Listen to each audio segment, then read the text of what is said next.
नमस्कार, बहुत स्वागत है आपका विस्तार न्यूज। आप देख रहे हैं रात के 8 बज चुके हैं और आपके साथ मैं हूं नितेश गर्ग कृष्णा। तो चलिए बुलेटिन की शुरुआत करेंगे। योग दिवस है आज, उसी की बात करेंगे। सबसे पहले आओ योग करें। आज 10वां अंतर्राष्ट्रीय योग दिवस था। भारत के विशाल धरोहर की एक पहचान है योग। दुनिया भर ने आज योग का महत्व जाना है, समझा है, पहचाना है, उसे शिरोधार्य किया है। दुनिया भर के देशों ने योग को अपनाया है। आज हम आपको योग दिवस की कुछ खूबसूरत तस्वीरें दिखाने जा रहे हैं। इसके बाद आप खुद सोचेंगे कि योग है तो हम निरोग हैं। देखिए।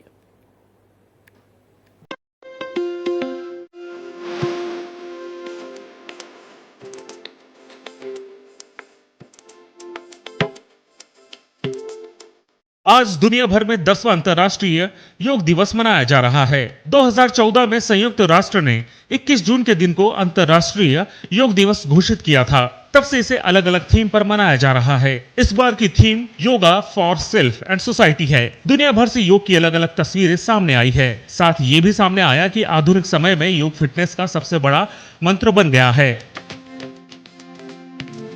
इस मौके पर प्रधानमंत्री नरेंद्र मोदी श्रीनगर पहुंचे थे, जहां डल झील के किनारे सुबह 6:30 बजे कार्यक्रम होना था, लेकिन बारिश के कारण इसे हॉल में शिफ्ट कर दिया गया और सुबह 8 बजे योग शुरू हो पाया। जहां हॉल में प्रधानमंत्री के साथ करीब 50 लोग ने योगासन किया, तो वहीं हॉल के बाहर भी करीब 7,000 लोगों ने पीएम मोदी के साथ योग किया।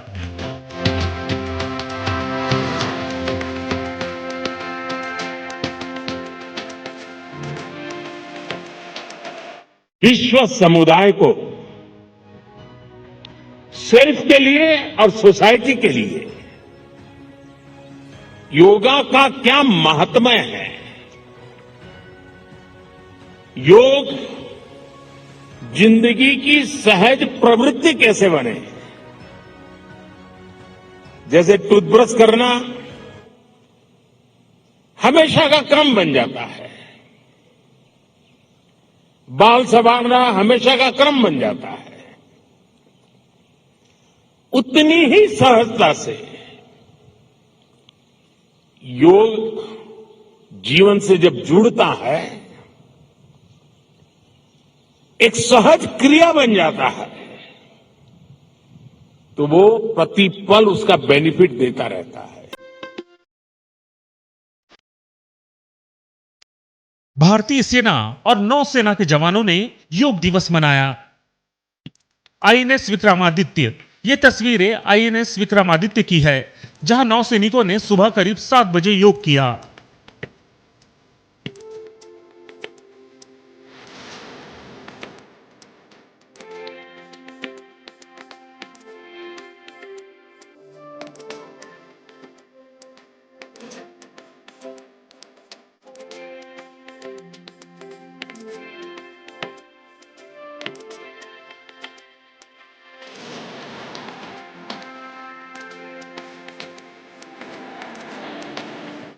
आईएनएस शिवालिक, ये तस्वीरें आईएनएस शिवालिक की है, जहां नौसेना के जवानों ने योग किया।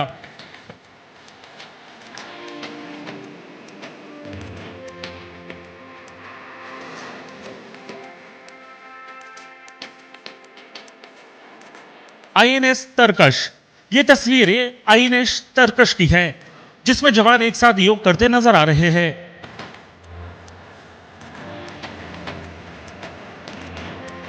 आईएनएस तेग, तो वहीं आईएनएस तेग पर योग करते जवानों की तस्वीरें सामने आई।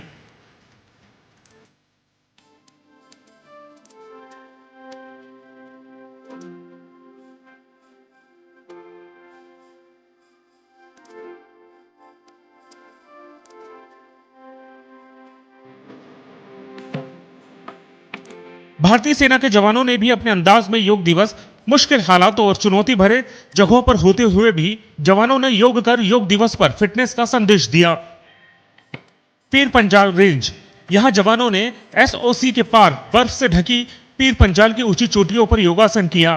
सेना के जाबाज एकजुट होकर वृक्षासन और सूर्य नमस्कार करते दिखे।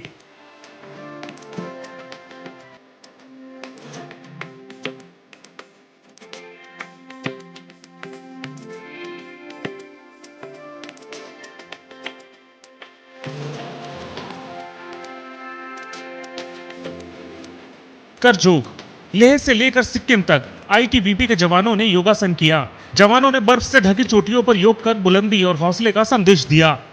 इंडिया चाइना बॉर्डर पर डटे इन जवानों के हौसलों की तस्वीरें आपको भी जोश से भर देगी।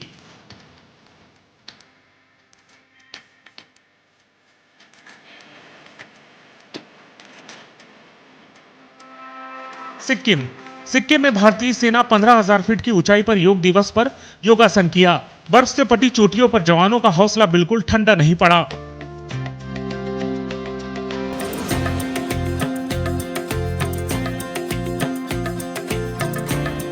पेंगोंग झील, एलएसी के करीब पेंगोंग झील के किनारे आईटीबीपी के जवानों ने स्कूली बच्चों के साथ अलग अलग आसन कर 10वां योग दिवस मनाया।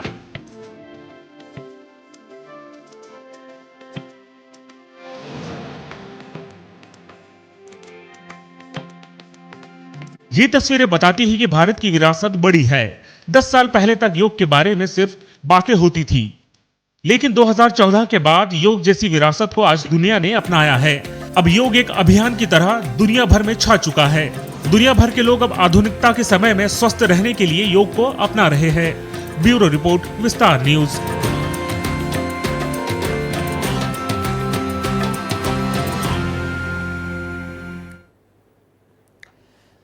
तो 2015 से जिस योग दिवस की शुरुआत हुई थी उसके आज 10 साल हो गए। 10वीं वर्षगांठ आज थी। प्रधानमंत्री नरेंद्र मोदी हर साल योग दिवस पर अलग अलग जगह पहुंचे हैं। तस्वीरों के माध्यम से आपको देखना चाहिए। देखिए 2015, 2016, 2017 और 2018, 2019, 2022, 2023। आप कहेंगे कि 2020 और 21 का क्या हुआ? दरअसल उस दौरान कोरोना था और इस काल में प्रधानमंत्री ने अपने निवास पर ही जो है योग दिवस मनाया था। ये सभी सामूहिक शिरकतें हम दिखा रहे हैं और 15 से लेकर 2023 तक और फिर 24 जो ऊपर दिखाई दे रहा है वहां तक आपको दिखा रहे हैं। तो इस तरह से योग दशक हो चुका है और भारतवर्ष के साथ पूरे विश्व भर में योग को एक प्रामाणिकता मिली है और अंतर्राष्ट्रीय योग दिवस है और यूएन ने भी इसे विश्व स्तर पर प्रमोट किया है, पहचाना है, सराहा है और इसके लिए पूरी दुनिया को प्रेरित किया है।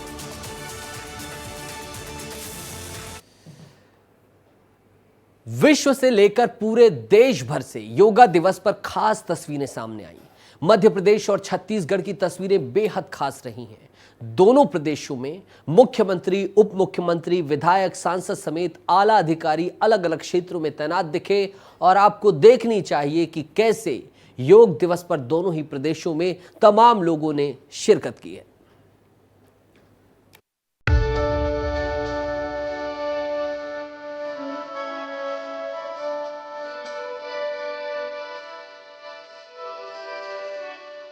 अंतर्राष्ट्रीय योग दिवस पर मध्य प्रदेश और छत्तीसगढ़ में विशेष चहल पहल देखने को मिली।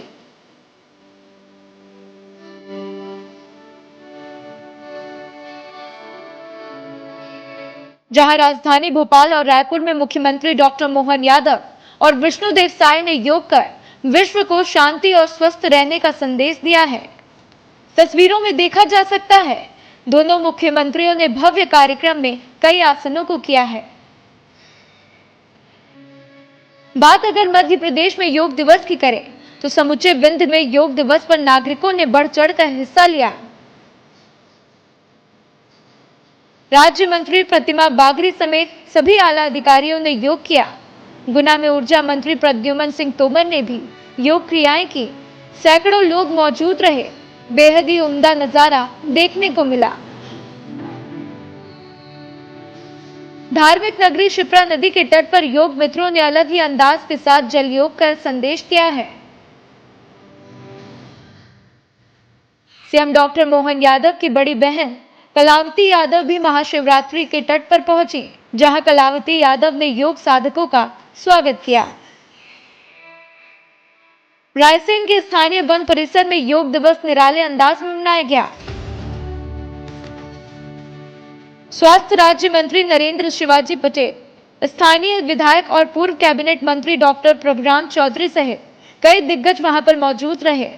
सभी दिग्गजों ने अधिकारियों और स्कूली बच्चों के साथ मिलकर योग किया। योग दिवस के मौके पर ये तस्वीरें बेहद ही अनोखी रही, जहां दिग्गजों का अलग ही अंदाज देखने को मिला है। 10 वर्ष पहले आज ही के दिन यशस्वी प्रधानमंत्री ने संयुक्त राष्ट्र संघ में प्रस्ताव रखा, योग से निरोग दुनिया। माननीय प्रधानमंत्री के सुझाव से इस प्रकार से सहमति हम सबको जानकारी है।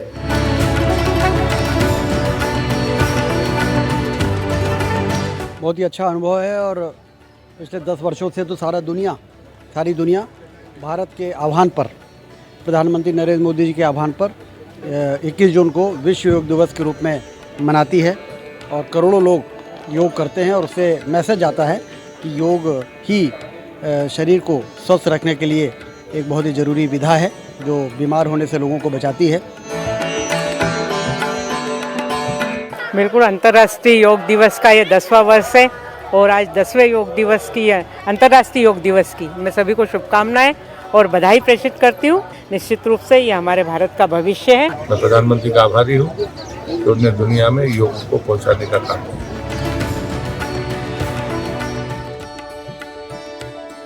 छत्तीसगढ़ में भी योग दिवस पर विशेष चहल पहल थी। मंत्री, विधायक, सांसद सभी अलग अलग क्षेत्र में तैनात थे। रायपुर में हुए कार्यक्रम में विष्णुदेव साय, उनके साथ साथ महिला एवं बाल विकास मंत्री लक्ष्मी रजवाड़े सहित भाजपा विधायक और प्रशासनिक अधिकारी भी शामिल हुए। राष्ट्रीय योग दिवस के अवसर पर अलग अलग रंग नजर आए और राजधानी रायपुर में भी कुछ ऐसा ही देखने को मिला। जब मुख्यमंत्री विष्णुदेव साय योग करने पहुंचे तो उनके साथ देने जो है थर्ड जेंडर भी यहां पर पहुंचे हुए थे। उन्होंने भी मुख्यमंत्री के साथ योग किया। आज आप लोगों ने मुख्यमंत्री जी के साथ योग किया? जी, हम लोग मुख्यमंत्री के साथ योग किए। हम लोग उसको देखकर वहाँ पर योग कर रहे थे, हमको बहुत अच्छा लगा। आपने योग किया और हाथ में आपके फूल भी नजर आ रहा है, क्या संदेश देना चाह रहे हैं? देखो, समाज को योग का बहुत ज़रूरत है, क्योंकि हम लोग कभी भी कहीं जाते हैं, ठीक है, रोज़मर्रा की ज़िंदगी में काम करते हैं, ठीक, या फिर कहीं जॉब करते हैं तो शरीर एक वीकनेस हो जाता है, ठीक। वो वीकनेस ख़त्म करने के लिए और दूर करने के लिए और बीमारी दूर करने के लिए योग बहुत ज़रूरी है। जैसे ये खिला हुआ वैसे समाज भी खिला रहा है। हाँ, वैसे ही खिला रहे हैं। हाँ। सुबह सुबह पूरे प्रदेश से आती ये योग दिवस की तस्वीरें पूरे सोशल मीडिया पर छाई रही। ब्यूरो रिपोर्ट, विस्तार न्यूज।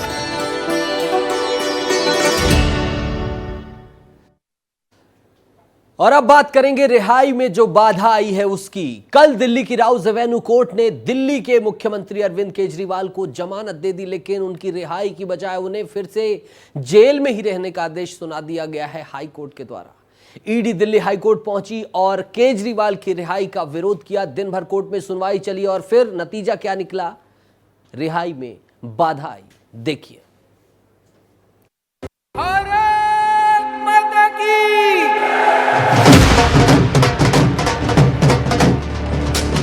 कल जब अरविंद केजरीवाल की बेल की खबर बाहर आई तो आम आदमी पार्टी के कार्यकर्ताओं ने जश्न मनाना शुरू कर दिया।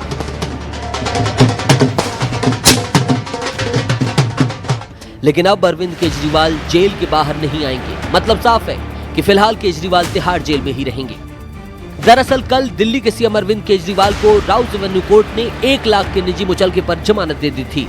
आज उन्हें तिहाड़ जेल से बाहर निकलना था, लेकिन उससे पहले ही ईडी हाई कोर्ट पहुंच गई। ईडी ने शराब घोटाले के केस में निचली अदालत के जमानत आदेश को चुनौती देते हुए हाई कोर्ट का दरवाजा खटखटाया। दिल्ली हाई कोर्ट में ईडी के वकील ने कहा कि कोर्ट का ऑर्डर अपलोड नहीं किया गया और उन्हें 48 घंटे के अंदर अपनी बात नहीं रखने दी गई, जिस पर हाई कोर्ट ने सुनवाई पूरी होने तक जमानत वाले आदेश पर रोक लगा दी और पूरे दिन सुनवाई के बाद हाई कोर्ट ने फैसला सुरक्षित रख लिया। दिल्ली हाई कोर्ट की वेकेशनल बेंच ने ईडी की याचिका पर सुनवाई करते हुए कहा कि हम दलीलों पर विचार कर रहे हैं, 24 या 25 जून को फैसला सुनाएंगे, तब तक राउज एवेन्यू कोर्ट के फैसले पर रोक रहेगी। मतलब साफ है कि दिल्ली के मुख्यमंत्री 3 से 4 दिन रिहा नहीं होने वाले हैं।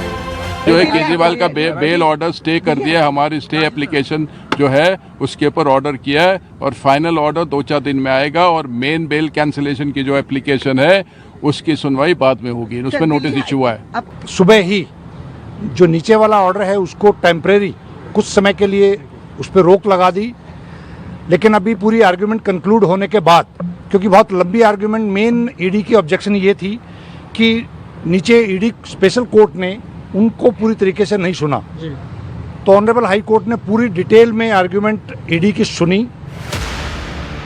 इधर ईडी ने हाई कोर्ट में केजरीवाल की रिहाई का विरोध किया तो पत्नी सुनीता केजरीवाल भड़क गईं। उन्होंने ईडी पर सवाल उठाते हुए कहा कि बिना बेल ऑर्डर आए ईडी कोर्ट कैसे पहुंच गई। देश में तानाशाही बढ़ गई है। ये तो ऐसे हो गया Arvind Kejriwal is the most wanted terrorist of India. देश में तानाशाही इतनी हद पार कर रही है कि ईडी किसी को लिबर्टी भी नहीं देने के, मुख्यमंत्री के अगेंस्ट वो स्टे के लिए चली जाती है।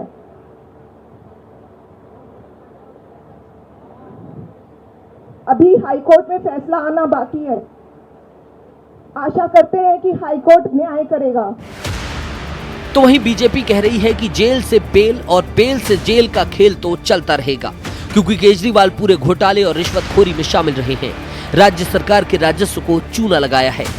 माननीय मुख्यमंत्री अरविंद केजरीवाल जी ने स्वयं एक याचिका लगाई थी दिल्ली हाई कोर्ट में, ये इस बात पे एडजुडिकेट करने के लिए कि उनकी अरेस्ट लीगल है या इलीगल। दिल्ली हाई कोर्ट ने सभी सबूतों और सभी साक्ष्यों को देखने के बाद ये पाया कि शराब घोटाले में माननीय मुख्यमंत्री अरविंद केजरीवाल जी की एक बहुत अहम भूमिका रही है, करोड़ों रुपए के किकबैक्स लेने की। मैं तो कहूंगा आम आदमी पार्टी को कि कोर्ट का सम्मान करना सीखिए। अपराध करने के बाद आप झूठ बोल करके नहीं जीत सकते हैं, झूठ बोल करके आप बेल नहीं ले सकते। बता दें कि ईडी ने 9 बार समन भेजने के बाद 21 मार्च को अरविंद केजरीवाल को गिरफ्तार किया था। 10 मई को सुप्रीम कोर्ट ने केजरीवाल को चुनाव प्रचार के लिए 21 दिनों की जमानत दी। 2 जून को अरविंद केजरीवाल ने तिहाड़ में सरेंडर कर दिया। 20 जून को दिल्ली की राउज रेवेन्यू कोर्ट ने शराब नीति के मनी लॉन्ड्रिंग केस में अरविंद केजरीवाल को जमानत दे दी। समर्थक खुशियां मना ही रहे थे कि 21 जून को ईडी ने दिल्ली हाई कोर्ट पहुंचकर कोर्ट से रिहाई पर रोक लगवा ली। सबकी नजरें हाई कोर्ट के फैसले पर टिकी हुई हैं कि केजरीवाल को बेल मिल सकती है या फिर जेल में कटती है। ब्यूरो रिपोर्ट, विस्तार न्यूज। सही समझा आपने इसे देखकर। संसद सत्र शुरू होने से पहले ही विपक्ष सरकार पर हावी होने की कोशिश करने लगा है। विपक्ष खासकर कांग्रेस ने प्रोटेम स्पीकर पद को लेकर आपत्ति दर्ज करा दी है। राष्ट्रपति ने भर्तृहरि महताब को प्रोटेम स्पीकर नियुक्त किया है, लेकिन कांग्रेस नियमों का हवाला देकर सरकार पर सवाल खड़ा कर रही है। वहीं बीजेपी कांग्रेस की इस सारी कवायद को ओछी राजनीति बता रही है। देखिए, समझिए कैसे।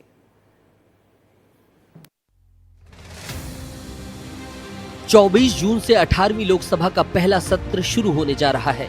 इसमें लोकसभा स्पीकर और डिप्टी स्पीकर का चुनाव होगा। इस बीच प्रोटेम स्पीकर को लेकर विवाद शुरू हो गया है। राष्ट्रपति द्रौपदी मुर्मू ने संविधान के आर्टिकल 95(1) के तहत ओडिशा के कटक से भाजपा सांसद भर्तृहरि महताब को प्रोटेम स्पीकर नियुक्त किया है। वे संसद में नवनिर्वाचित सांसदों को शपथ दिलाएंगे। भर्तृहरि महताब कटक से 7 बार के सांसद हैं। वो इस साल मार्च में ही बीजेडी छोड़कर बीजेपी में शामिल हुए हैं। 2017 में लोकसभा में होने वाली चर्चाओं में उत्कृष्ट प्रदर्शन के लिए उन्हें आउटस्टैंडिंग पार्लियामेंटेरियन अवार्ड से भी नवाजा जा चुका है। ऐसे मुझे जो बताया गया है कि सोमवार दिन 10 बजे राष्ट्रपति भवन में माननीय राष्ट्रपति जी स्वेरिंग इन कराएंगे और उसके बाद 11 बजे से हमारी स्वेरिंग इन सारे एमपी लोगों का भी होगा और 2 दिन तक ये चलेगा और एक पैनल भी तय होगी जो मेरी सहायता करेंगे। भर्तृहरि महताब को प्रोटेम स्पीकर बनाए जाने पर कांग्रेस ने आपत्ति जताई है। कांग्रेस ने कहा है कि 7 बार के सांसद भर्तृहरि महताब को प्रोटेम स्पीकर बनाना नियमों का उल्लंघन है। कोडिकुन्निल सुरेश को सबसे सीनियर सांसद होने के नाते ये पद मिलना चाहिए कि सबसे वरिष्ठ सांसद को स्पीकर प्रोटेम नियुक्त किया जाता है। और ये स्पीकर प्रोटेम है क्या? 2 दिन के लिए है, शपथ ग्रहण समारोह के लिए है। 26 तारीख को तो नया स्पीकर का चुनाव होने वाला है। 24 और 25 को सारे सांसद शपथ लेंगे और उसकी अध्यक्षता स्पीकर प्रोटेम करेंगे। परंपरा के अनुसार सबसे वरिष्ठ सांसद नियुक्त किए जाते हैं। 18वीं लोकसभा में 2 ऐसे सांसद हैं जिनका 8 टर्म हो चुका होगा। एक तो कोडिकुनिल सुरेश हैं कांग्रेस के, जो ये 8वां टर्म है, और दूसरा वीरेंद्र कुमार जी। उधर कांग्रेस के सवाल और आपत्ति पर संसदीय कार्य मंत्री किरेन रिजिजू ने पलटवार करते हुए इसे ओछी राजनीति करार दिया है। उन्होंने कहा है कि अभी सेशन शुरू भी नहीं हुआ है, लेकिन कांग्रेस झूठ बोलना और गुमराह करना शुरू कर चुकी है। देख करके सुन करके बिल्कुल अच्छा नहीं लगा, और वो भी जिस तरीके से झूठ बोल करके गुमराह करके बात को रखा, खास करके कांग्रेस पार्टी ने, मैं बहुत ही उसको एक अफसोस के साथ मैं कहना पा रहा हूं, मुझे शर्म आता है कि कांग्रेस पार्टी इस तरह का बातें करते हैं। सबसे पहले तो प्रोटेम स्पीकर को लेकर के उन्होंने मुद्दा बनाया। पहले तो एक पोस्ट किया, ट्वीट किया, बाद में इसको पूरा देश भर में इन्होंने एक मुहिम बना दिया इसको। किरेन रिजिजू ने कांग्रेस को उन फैसलों की याद दिलाई जो उनके सत्ता में रहते हुए उन्होंने किया था। इन सभी चीजों से तय है कि संसद में पहले दिन से पक्ष और विपक्ष आमने सामने नजर आने वाले हैं। ब्यूरो रिपोर्ट, विस्तार न्यूज। और नीट पर सियासी पारा हाई है। बिहार में बवाल है, तेजस्वी यादव पर सवाल है। सवाल तेजस्वी के पीएस पर है, वो भी संगीन। छत्तीसगढ़, मध्य प्रदेश से लेकर दिल्ली तक नीट धांधली के खिलाफ प्रदर्शन चल रहा है, आंदोलन चल रहा है, विरोध चल रहा है। देखिए।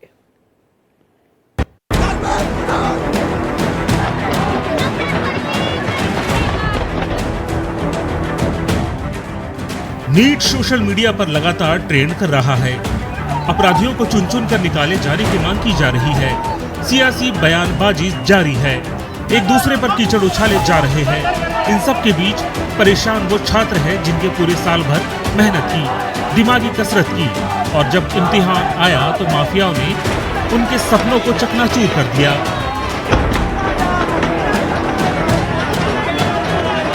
एक ऐसा मामला जहां विपक्ष सरकार पर लगातार हमला कर रही है। गुरुवार को बिहार के डिप्टी सीएम विजय सिन्हा ने प्रेस कॉन्फ्रेंस कर जब तेजस्वी पर उंगली उठाया तो सियासत गर्मा गई। विजय सिन्हा के बयानों का आधार बनाते हुए ललन सिंह ने भी तेजस्वी यादव को आड़े हाथों लेते हुए पुराने दिन गिना दिए।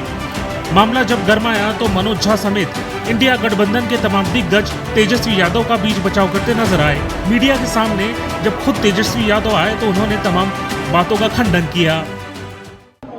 और जांच हो रही है, और उसकी जांच आर्थिक अपराध इकाई भी कर रही है, और ये तथ्य भी सामने आया है कि तत्कालीन उप मुख्यमंत्री और पथ निर्माण विभाग के जो मंत्री थे, उनके निजी सहायक के अनुशंसा पर उन लोगों को एनएच के गेस्ट हाउस में जगह मिली थी। उसकी जांच हो रही है, जो कानूनी रूप से होगा वो कार्रवाई होगी।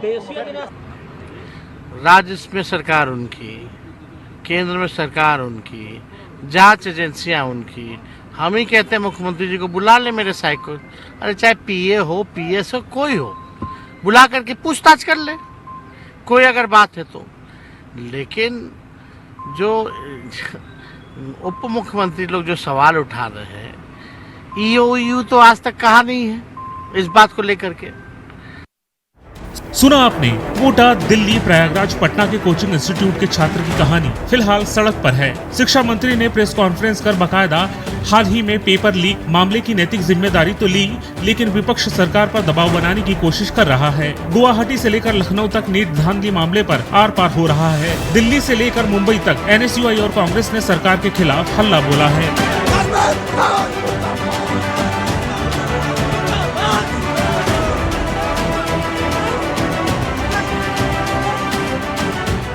और यही आप देख लीजिए, जहां जहां भाजपा का राज रहा है और जब से मोदी जी की सरकार आई है, पूरे देश में अनेक घोटाले हो रहे हैं। लेकिन नरेंद्र मोदी जी जो कहते थे न खाऊंगा न खाने दूंगा, वो किसी भी घोटाले पर न तो जांच बैठाई, न उन्होंने कभी इस बारे में अपना मुंह खोला। अभी नेट और नीट के एग्जाम्स में घपले और घोटाले भी इन्हीं के कार्यकाल में। अगर मोदी सरकार सही में न्याय चाहती है तो प्रदीप जोशी जी को जांचनी, इस्तीफा दो।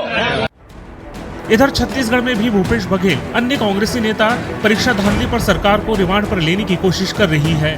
भूपेश बघेल ने जब ताजा मामले पर हाथ सेकने की कोशिश की तो बीजेपी नेता पूर्व मंत्री राजेश मूणत ने उन्हीं की भाषा में उन्हें जवाब दिया। राजेश मूणत ने बघेल के महाघोटाला वाले बयान पर कांग्रेस को खरी खोटी सुना दी। अयोग्य हैं वो पैसे के दम पर ये सेलेक्ट हुए हैं। ये पेपर लीक ही नहीं है, ये महाघोटाला है। बिहार में जो पकड़ा गया है, सबसे पहले तो वहाँ शुरुआत हुई, कोटा के छात्रों को बुलाकर वहाँ एग्जाम रटाया गया पेपर देके, और वहाँ से ये शुरुआत हुई। और जिन्होंने ये पेपर कंडक्ट किया उसका मालिक आज विदेश भाग गया है। जिस विषय को लेकर के छत्तीसगढ़ में कांग्रेस पार्टी आंदोलन की भूमिका की बात कर रही है, क्या पीएससी का घोटाला भूल गए? जब केंद्र सरकार ने जांच की घोषणा कर दी, सब कुछ कर दी, अरे छत्तीसगढ़ के उन बच्चों के साथ में तो कांग्रेस पार्टी अन्याय की साहब। पीएससी के अंदर इतना बड़ा घोटाला छत्तीसगढ़ का हुआ, उसके अंदर कांग्रेस पार्टी के नेता एक शब्द नहीं बोलते। सुना आपने, रायपुर भोपाल से लेकर दिल्ली तक हर जगह नीट को लेकर सियासी पारा चढ़ा हुआ है। नीट धांधली को लेकर प्रशासन कार्रवाई पर क्या कुछ आउटपुट निकलकर सामने आता है, इस खबर पर सबकी नजरें जमी रहने वाली है। ब्यूरो रिपोर्ट, विस्तार न्यूज।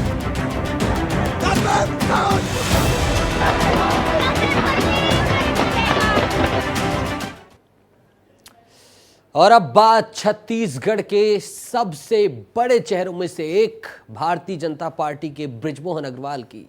दक्षिण की दौड़, यानी कि उस वाले दक्षिण की नहीं, रायपुर के दक्षिण की दौड़ शुरू हो गई है। बृजमोहन अग्रवाल के इस्तीफे के बाद सियासत गर्मा गई है। पक्ष विपक्ष सब कोई बयान दे रहा है और सवाल सबसे बड़ा खड़ा हो गया है कि आखिर अगला रायपुर दक्षिण से प्रतिनिधि कौन। देखिए।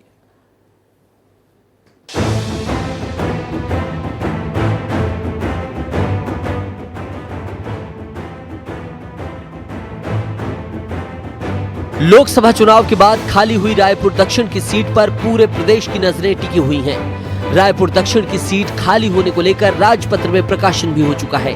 सीट खाली होने के बाद दावेदारों की दौड़ भी लगने लगी है। सियासी बयानबाजी और चुनौतियां सब कुछ देखने को मिल रही हैं। प्रदेश में सबसे बड़े मार्जिन के साथ बृजमोहन अग्रवाल ने लोकसभा चुनाव में जीत दर्ज की। बृजमोहन जब दिल्ली से वापस आए तो पहले विधायकी और फिर मंत्री पद पर इस्तीफा सौंपा। इस्तीफा स्वीकृत होने के बाद बाकायदा मुख्यमंत्री विष्णुदेव साय मीडिया से मुखातिब हुए। स्वीकृत हो गया है, वो तो मुख्यमंत्री का अधिकार की बात रहती है ना। स्वीकृत हो गया है, वो तो मुख्यमंत्री का अधिकार की बात रहती है ना। बीजेपी के इस दिग्गज की प्रदेश में क्या अहमियत है, ये छत्तीसगढ़ की राजनीति जानने वाले भली भांति जानते हैं। जब से रायपुर दक्षिण सीट खाली हुई है, उसके बाद से सीट से चुनाव लड़ने के लिए कई दावेदार भी सक्रिय हो चुके हैं। रायपुर दक्षिण सीट अपने आप में प्रदेश में अलग पहचान रखती है। ऐसे में उपचुनाव का मुकाबला बेहद रोचक माना जा रहा है। आलम यह है कि मुकाबला शुरू होने से पहले ही चुनौती देने का दौर भी शुरू हो चुका है। रायपुर पश्चिम से विधायक और पूर्व मंत्री राजेश मूणत ने इस सीट को लेकर कांग्रेस को चुनौती दी है। राजेश मूणत ने कहा है कि कांग्रेस का सबसे बड़ा नेता भी अगर रायपुर दक्षिण से चुनाव लड़ ले तो उन्हें मात खानी पड़ेगी। जो सबसे बड़ा नेता है कांग्रेस पार्टी का, आ जाए दक्षिण के अंदर, भारतीय जनता पार्टी कार्यकर्ता उसको पटकने देगा। सुना आपने, बीजेपी का उद्घोष। बृजमोहन अग्रवाल के इस्तीफे के बाद रायपुर दक्षिण सीट को लेकर कांग्रेस की उम्मीद जाग गई है। ये वो सीट है जहां से कांग्रेस अब तक जीत नहीं दर्ज कर पाई है। ये वही सीट है जहां बृजमोहन अग्रवाल ने 34 साल तक राजनीति की है। दक्षिण की सीट पर हर बार बृजमोहन अग्रवाल ने नया कीर्तिमान रचा है। अब बृजमोहन अग्रवाल के सांसद बन जाने के बाद इस सीट पर बीजेपी नए चेहरे को लाकर जीतने की कवायद करती नजर आएगी। बताते चलें कि रायपुर दक्षिण सीट को बीजेपी का मजबूत किला माना जाता है। ऐसे में जब बीजेपी के नेता चुनौती पेश कर रहे हैं तो विकास उपाध्याय ने साफ तौर पर इसे महज लाइमलाइट बता दिया है। सदन का से इस्तीफा उनको देना होगा। इस्तीफा भी उन्होंने दे दिया, वो भी मंजूर हो जाए। भारतीय जनता पार्टी अपने आप को लाइमलाइट में रखना चाहती है। कभी बृजमोहन अग्रवाल जी कहते हैं कि मैं 6 महीना मंत्रिमंडल में रहूँगा, मंत्री पद में रहूँगा। कभी ऐसा होता है? कभी ऐसा किसी ने किया है आज तक के? लेकिन क्योंकि खबरों में रहना है, लोगों को मिसगाइड करना है, जनता के बीच में मिसगाइड कर अपनी उपस्थिति को दर्ज करना है, ये भारतीय जनता पार्टी की छोटी सोच है। पूरे प्रदेश में रायपुर दक्षिण की सीट पर होने वाले उपचुनाव पर तमाम दिग्गज नजर बनाए बैठे हैं। ऐसे में देखना दिलचस्प होगा कि उपचुनाव में इस सीट पर बीजेपी अपना जादू बरकरार रखती है या फिर कांग्रेस द्वारा कोई उलटफेर किया जाता है। विस्तार न्यूज के लिए रोहित मिश्रा की रिपोर्ट। और मध्य प्रदेश नर्सिंग घोटाले से जुड़ी हुई सबसे बड़ी खबर विस्तार न्यूज बताने जा रहा है। नर्सिंग घोटाले मामले में एमपी नर्सिंग रजिस्ट्रेशन काउंसिल की तत्कालीन रजिस्ट्रार बर्खास्त हो गई हैं। सुनीता शिजू को सेवा से ही बर्खास्त कर दिया गया है, हटा दिया गया है। तस्वीर आप देख सकते हैं टीवी स्क्रीन पर उनकी, और उस आदेश की भी कॉपी देख सकते हैं। गांधी मेडिकल कॉलेज के अधिष्ठाता ने ये आदेश जारी किया है। नर्सिंग संस्थाओं की मान्यता जारी करने में भारी अनियमितताओं पर यह निर्णय लिया गया है। 22 सितंबर 2021 से 24 सितंबर 2022 तक मध्य प्रदेश नर्सिंग रजिस्ट्रार के पद पर सुनीता शिजू पदस्थ थीं और इसी दौरान भारी संख्या में गड़बड़ियां हुई हैं। जांच में पाया गया है कि सुनीता शिजू ने नियमों को ताक पर रखा, धज्जियां उड़ा दी नियमों की और कॉलेजों को बेतहाशा मान्यता दी, फर्जी कॉलेजों को। जांच में पाया गया है कि गलत मान्यताओं के कारण छात्रों का भविष्य संकट पर है। सुनीता शिजू ने नर्सिंग शिक्षा व्यवस्था की छवि धूमिल की है। ये सब कुछ लिखा है इस आदेश में। टीवी स्क्रीन पर देखिए इस आदेश को। 2021-22 के बीच में करीब 250 कॉलेजों की इन्होंने मान्यता दी। बड़ी संख्या में नर्सिंग कॉलेजों को गलत तरीके से मान्यता दी। फिलहाल दतिया के मेडिकल कॉलेज में स्टाफ नर्स के तौर पर पदस्थ थी। बताइए, इतने बड़े पद के बाद दतिया के मेडिकल कॉलेज में स्टाफ नर्स के तौर पर ये पदस्थ थी। फोन लाइन पर विवेक पांडे जुड़ गए हैं। विवेक, इस गुत्थी को सुलझाते हुए बताइएगा कि इतना बड़ा पदाधिकारी नर्सिंग स्टाफ बन गया और अब कार्रवाई हुई है, डिटेक्ट कैसे किया गया, पकड़ा कैसे गया, तमाम चीजें।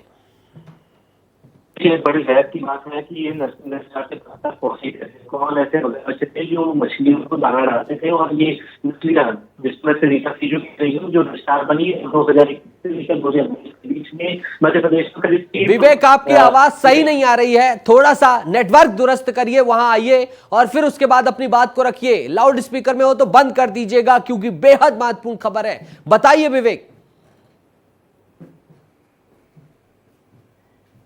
बहुत बड़ा मामला है और मध्य प्रदेश ये नर्सिंग कॉलेज के नियुक्ति वाला और मान्यता देने वाला मामला सरकार की निगरानी में लाया गया और इसके बाद सरकार ने फौरन जांच के निर्देश दिए। एनएससी ने इस पूरे मामले में बेहद और इसी की शिकायत के आधार पर चीजों को सेवा से बर्खास्त कर दिया है। फिलहाल वो दतिया में।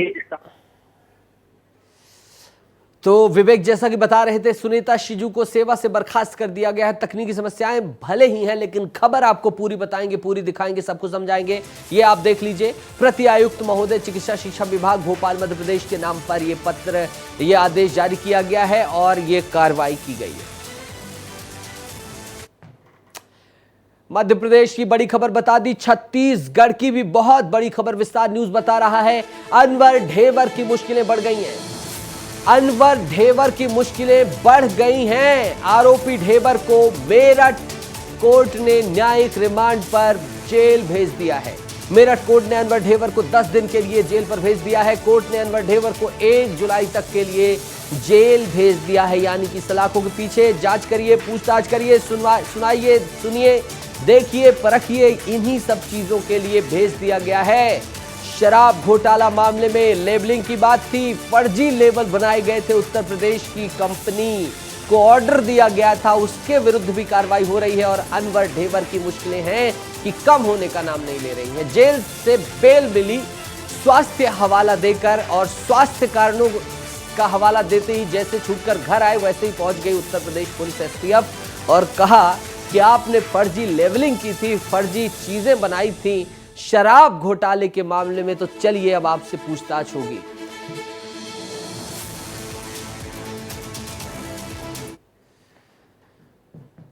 जहां जहां कृष्ण और राम, वहां वहां होंगे काम।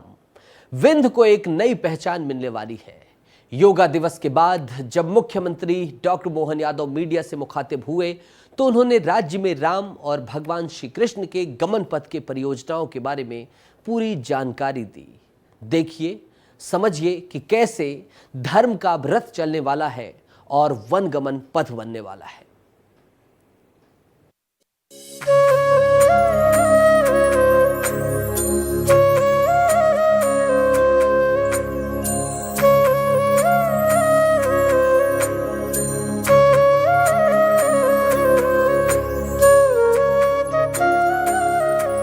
मध्य प्रदेश में योग दिवस की तस्वीरें काफी खास रही। प्रदेश के मुखिया डॉक्टर मोहन यादव ने भोपाल में योग किया। मोहन यादव के योग आसनों की तस्वीरें सोशल मीडिया पर खूब छाई रही। कार्यक्रम संपन्न होने के बाद मुख्यमंत्री का एक बयान मीडिया में छाया हुआ है। प्रदेश के मुखिया ने साफ तौर पर कहा कि मध्य प्रदेश के स्कूली बच्चों को अब श्री राम और कृष्ण की शिक्षाएं दी जाएगी। डॉक्टर मोहन यादव ने ये भी कहा कि सरकार ने राम वन गमन पथ और श्री कृष्ण वन गमन पथ परियोजना को अपने हाथ में ले रखा है, यानी कि भगवान राम और कृष्ण राज्य में जिन जिन स्थानों पर गए हैं उन जगहों को चिन्हित कर तीर्थ स्थल के रूप में विकसित किया जाएगा।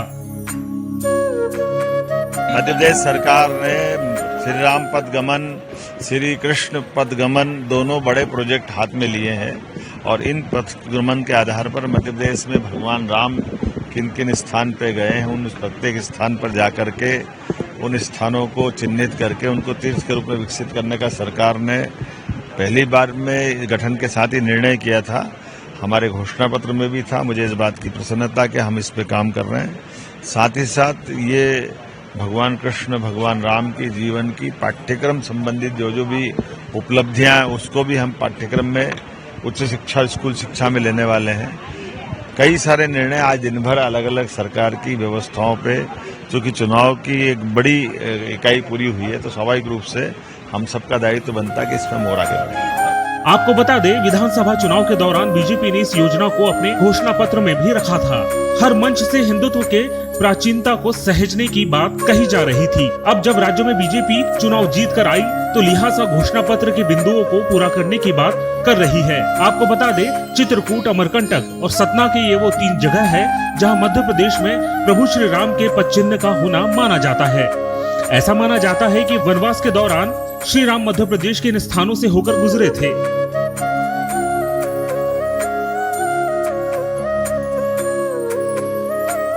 राम वन गमन पथ के तरह ही श्री कृष्ण वन गमन पथ को लेकर भी मध्य प्रदेश सरकार विशेष तैयारी में है। बताया जा रहा है कि सरकार की योजनाओं द्वारा बेहतर सुविधाओं और बुनियादी ढांचे से इन स्थानों पर पर्यटकों की संख्या बढ़ेगी। रिपोर्ट की माने तो भविष्य में अंतर्राष्ट्रीय गीता और रामायण महोत्सव की भी आयोजन किया जा सकता है। मुख्यमंत्री की इस पहल से देखना दिलचस्प हो जाता है कि मध्य प्रदेश की आर्थिक तरक्की में कितना बदलाव आता है। ब्यूरो रिपोर्ट, विस्तार न्यूज। तो चलिए, राम वन गमन पथ को लेकर जो आपकी जिज्ञासा को शांत करते हैं, जो जिज्ञासा आपके अंदर उठ रही है, मध्य प्रदेश में वन गमन पथ क्या है, कैसा है, सब कुछ आपको विस्तार से बताते हैं, आपको हर एक जानकारी साझा करते हैं। मध्य प्रदेश में सबसे पहले चित्रकूट, सतना पहुंचे थे प्रभु श्री राम। चित्रकूट भगवान राम की कर्मभूमि है और भगवान राम ने वनवास के 11 वर्ष चित्रकूट में बिताए थे। इस पथ को देखिए, जो मैं ये पथ दिखा रहा हूं, इस पथ को देखिए और आप कैसे भगवान प्रभु श्री राम निकले थे ये समझिए। चित्रकूट को मंदिरों का शहर कहा जाता है। स्फटिक शिला, गुप्त गोदावरी जैसे धार्मिक तीर्थ स्थल सतना में ही मौजूद हैं। विंध्य में जानकार बताते हैं कि सतना से होते हुए प्रभु श्री राम पन्ना पहुंचते हैं। देखिए आप, सतना से पन्ना, फिर जहां जहां वो गए सब कुछ दिखाई दे रहा होगा आपको। सतना से होते हुए प्रभु श्री राम पन्ना पहुंचते हैं, फिर मैहर, पन्ना में सलेहा मंदिर में अपनी प्राचीनता के लिए काफी विख्यात है। जानकार बताते हैं कि राम पथ गमन के दौरान पन्ना के क्षेत्र में भगवान राम, लक्ष्मण और सीता अक्षय वट के नीचे ऋषि अगस्त के शिष्य सुतीक्ष्ण मुनि को दर्शन दिए थे। इस दौरान प्रभु राम ने ऋषियों पर हो रहे अत्याचार को लेकर राक्षसों के संहार के लिए अपना धनुष उठाया था। यहीं पर राम जी ने दोनों भुजा उठाकर राक्षसों के संहार की प्रतिज्ञा ली थी।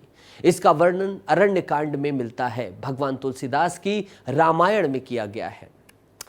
सतना के बाद आगे बढ़ते हैं और समझते हैं। सतना के बाद प्रभु राम कटनी आते हैं, फिर जबलपुर होते हुए राम मंदिर, ताला धाम, सतना, शहडोल, अनूपपुर और अमरकंटक प्रदेश में श्री राम प्रभु का आखिरी पड़ाव होता है और यहीं से शुरू हो जाता है छत्तीसगढ़ का सफर। और छत्तीसगढ़ की भी सरकार ने श्री राम वनगमन पथ को बनाने की कोशिश की, बनाया और फिर इसके बाद वर्तमान भाजपा सरकार भी इसको लेकर इसके वास्तविक जो चिन्ह है उसको रेक्टिफाई कर रही है और जो सही रूट है उसे बनाया जा रहा है। अयोध्या से वनवास पर भगवान श्री राम अमरकंटक शहडोल जिले के जयसिंह नगर क्षेत्र से निकले थे और सीतामढ़ी में रुके भी थे। यहां 15 किलोमीटर दूर गंधिया में सीतामढ़ी मंदिर है, जहां भगवान श्री राम, माता सीता और लक्ष्मण रुके थे। यहां एक रात रुककर विश्राम किया था और भोजन किया था। जिस रसोई में माता सीता ने भोजन बनाया था वह रसोई आज भी है, जिसे कहते हैं सीता रसोई। राम सांस्कृतिक शोध संस्थान न्यास की भी सीतामढ़ी में बनाया गया है। उन स्थानों को चिन्हित किया गया है जहां भगवान श्री राम के पद चिन्ह पड़े थे। तो राम वनगमन पथ को आपको समझा दिया, बता दिया, आपने देख लिया और अब आगे बढ़ते हैं। बात करेंगे जहां कोयला काल बन गया है। थोड़ा सा और दिखा देता हूं आपको, देखिए इस तस्वीर को कि कैसे काल बना है कोयला। सरगुजा की बात मैं कर रहा हूं। सरगुजा जिले में पिछले 1 दशक के भीतर कई कोल माइंस खुली और लोगों को जमीन के बदले करोड़ों रुपए का मुआवजा मिला, लेकिन मुआवजा पाने वाले लोग फूटी कौड़ी के लिए तरस रहे हैं। और फूटी कौड़ी की जब हम बात करते हैं तो समझिए कि 500,000 के लिए भी तरसने की बात है, 100 रुपए के लिए भी। सरगुजा के उदयपुर इलाके के केते गांव में परसा ईस्ट केते बासिन कोल माइंस के लिए केते गांव को 2012 में उजाड़ दिया गया। लोगों को जमीन के बदले करोड़ों रुपए मुआवजा दिया गया, लेकिन अब लोग रोजगार के लिए अभाव में परेशानी में हैं। करोड़ों रुपए जो दिए गए उसकी भी जांच का वो विषय, कई कहते हैं कुछ है, कई कहते हैं कुछ है। आजीविका का संकट अब खड़ा हो गया है यहाँ के लोगों के लिए। इस रिपोर्ट को देखिए और विस्थापन का दर्द समझने की कोशिश करिए। राजस्थान राज्य विद्युत निगम लिमिटेड के द्वारा उदयपुर इलाके के बासेन गांव में एक कॉलोनी बसाया गया है।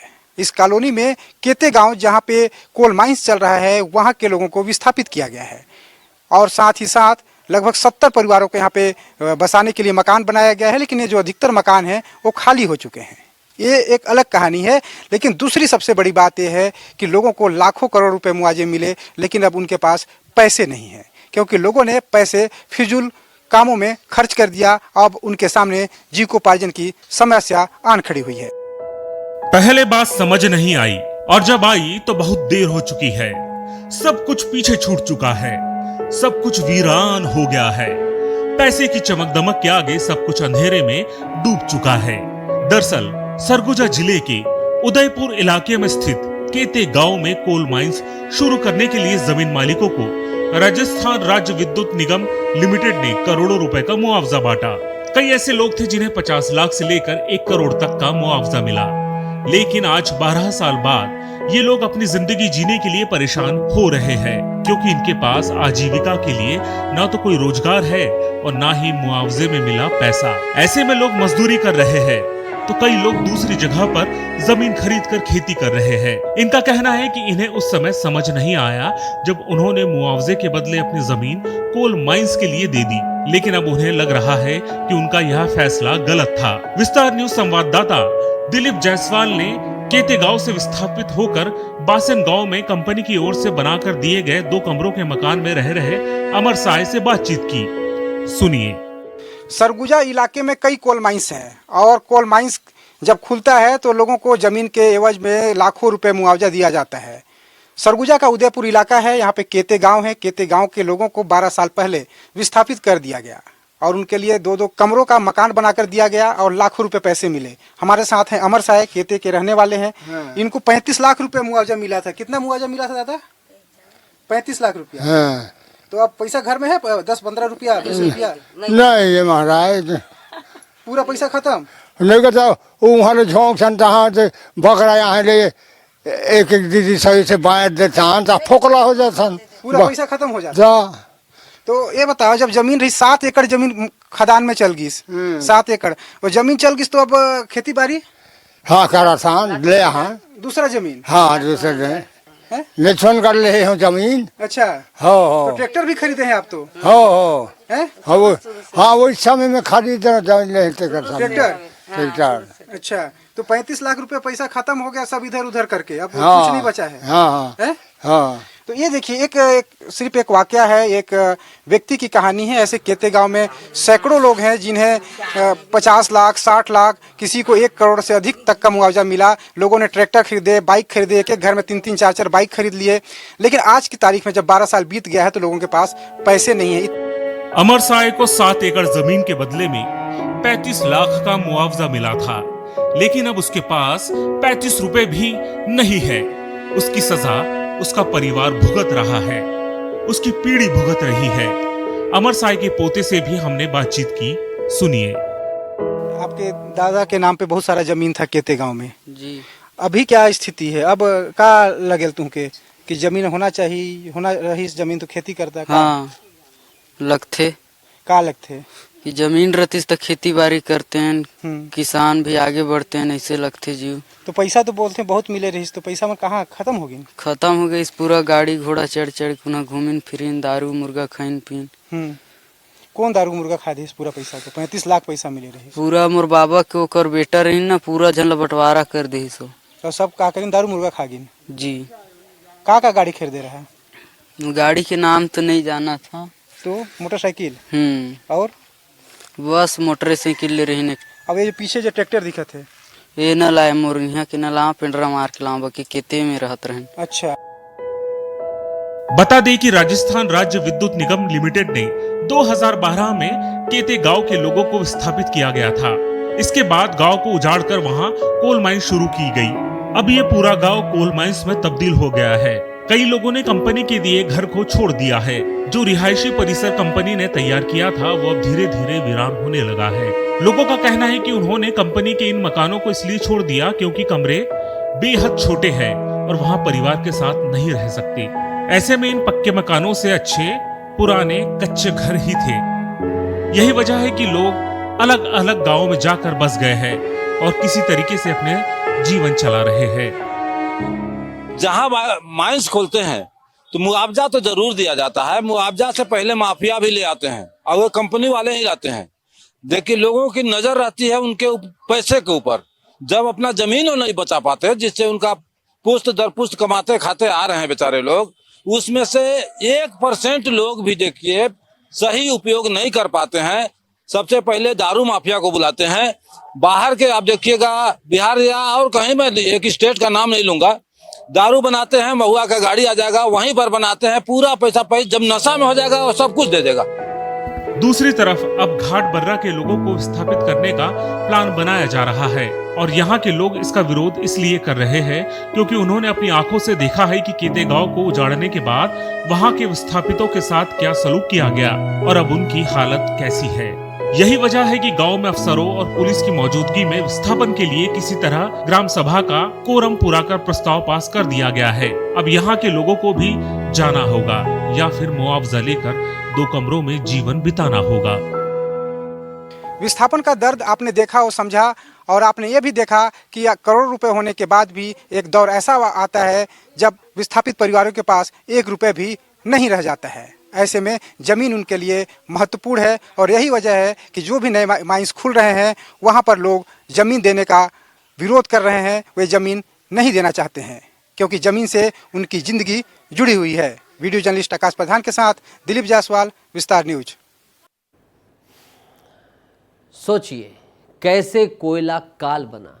हम आप सोचते हैं कि करोड़ों रुपए मिल जाएंगे तो जिंदगी संवर जाएगी, बन जाएगी, लेकिन इन्हें लाखों करोड़ों रुपए दिए गए लेकिन उसे इस्तेमाल करने की शिक्षा नहीं दी गई। शानदार रिपोर्ट थी।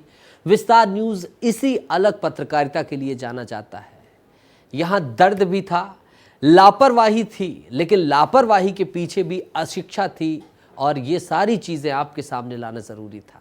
इसी तरह की शानदार रिपोर्ट, शानदार स्टोरीज, खबरें विस्तार न्यूज आपका अपना चैनल हमेशा दिखाता रहेगा।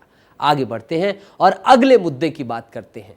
वंदे भारत ट्रेन में एक बार फिर से लापरवाही का मामला सामने आया है। ये भी हम आपके हित के लिए ही पहल कर रहे हैं। लगातार हम ऐसी खबरें जो आपकी जिंदगी, आपके स्वास्थ्य, आपकी सेहत से जुड़ी हुई होती हैं, उन्हें उठाते हैं।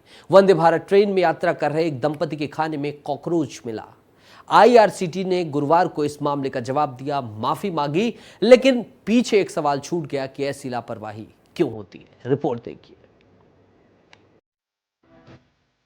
मुंबई में आइसक्रीम में उंगली, चॉकलेट सिरप में चूहा, अहमदाबाद में सांभर में चूहा, भोपाल में थाली में कॉकरोच, जामनगर में चिप्स में मेंढक और अब वंदे भारत ट्रेन में दाल में कॉकरोच।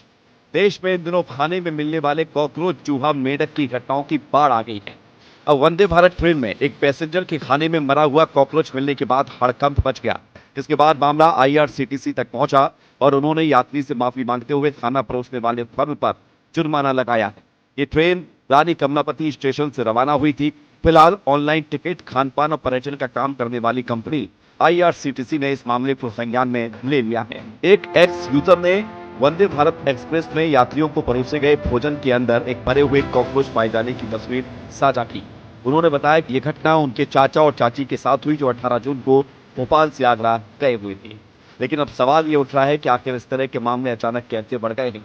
क्या इतनी लापरवाही बढ़ती जा रही है कि लोगों को खाने के लिए कुछ भी दे दिया जा रहा और ये देखा नहीं जा रहा कि उस खाने में कॉकरोच है, चूहा है, मेंढक है या फिर एक इंसान की उंगली।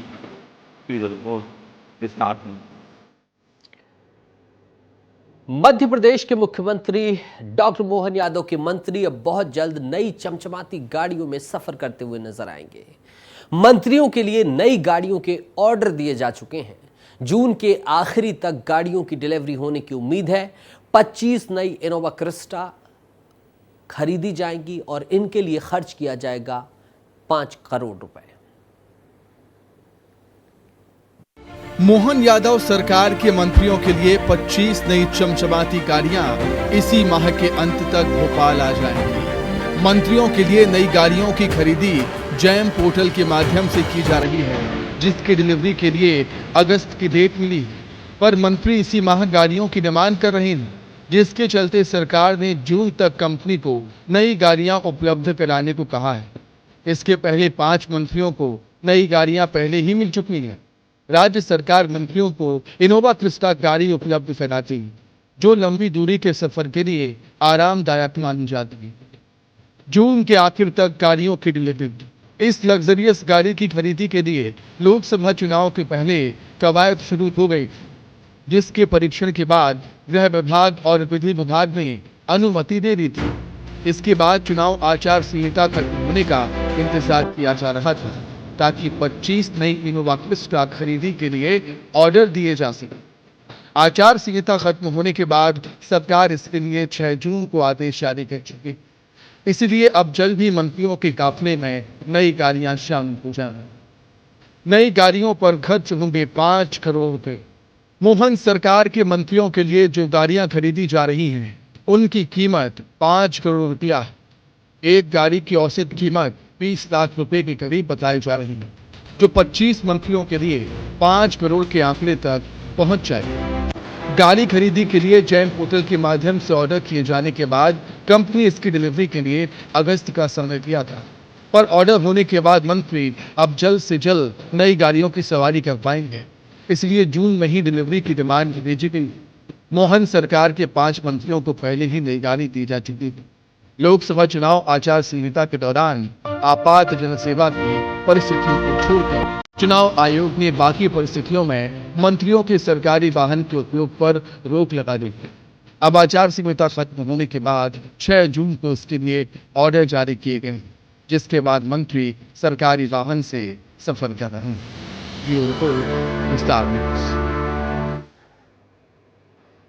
श्री रावतपुरा सरकार यूनिवर्सिटी रायपुर में अंतर्राष्ट्रीय योग दिवस मनाया गया। 10वें अंतर्राष्ट्रीय योग दिवस के उपलक्ष्य में श्री रावतपुरा सरकार यूनिवर्सिटी में इस वर्ष के थीम स्वयं और समाज के लिए योग पर काम किया गया। इस पर कार्यक्रम आयोजित किया गया। इस कार्यक्रम का शुभारंभ दीप प्रज्वलन और महर्षि पतंजलि के स्तुति से हुआ। कार्यक्रम के मुख्य अतिथि स्वामी प्रपत्यानंद जी ने अपने संबोधन में कहा कि योग लौकिक और परलौकिक दोनों जीवन में सुख शांति प्रदान करता है। इससे शरीर स्वच्छ और सबल बनता है। इसके अभ्यास से न सिर्फ बुद्धि परिष्कृत होती है, बल्कि योग अंतः शक्ति को जानने का अवसर भी प्रदान करता है। योग एकाग्रता प्राप्त करने और मन को नियंत्रित करने का प्रबल माध्यम है। कार्यक्रम की अध्यक्षता यूनिवर्सिटी के कुलाधिपति श्री रविशंकर महाराज जी ने की है। कार्यक्रम में योग विभाग के सहायक आचार्य डॉक्टर परमानंद साहू और आशीष धर दीवान ने उपस्थित विद्यार्थियों, पदाधिकारियों और आचार्यों को सामान्य योग प्रोटोकॉल का अभ्यास कराया। तो बुलेटिन में इतना ही। देखते रहिए विस्तार न्यूज। खबरों के लिए लगातार हमारे साथ बने रहिए। नमस्कार।